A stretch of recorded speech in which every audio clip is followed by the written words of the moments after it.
ধামরায়ে gold cup ফুটবলে নরসিংদীর জয়। Shiny চুলে এখন হবে সব হেয়ারস্টাইল। সিল্কোর দ্বিগুণ শাইনি চুল প্রতিদিন।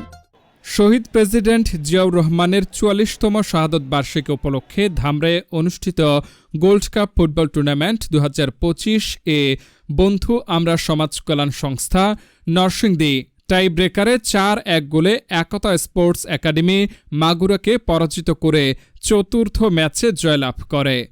খেলা অনুষ্ঠিত হয় গাঙ্গুটিয়া ইউনিয়নের চারিপাড়া বারবাড়িয়া যুবক সমিতির মাঠে। বৃষ্টির মধ্যেও শত শত দর্শক খেলা উপভোগ করেন। প্রধান অতিথি ছিলেন ইউপি চেয়ারম্যান মোহাম্মদ রমিজুর রহমান রুমা।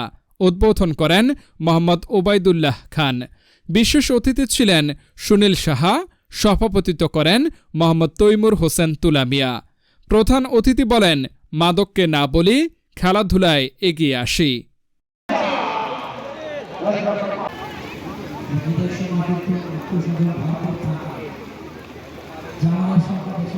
দিকে যাচ্ছে আবারও কিন্তু কালো মেঘে ঘন ঘটা, তবে বাতাস হলে মেঘ উড়ে যাবে।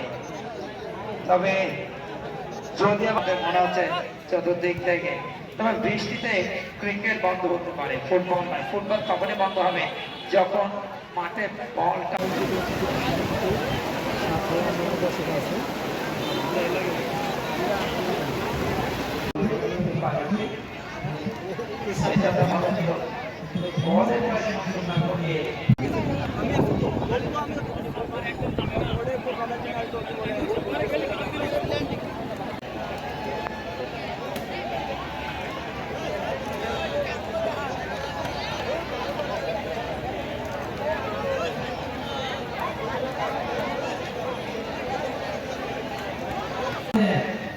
ঢাকা বিশ্ববিদ্যালয়ের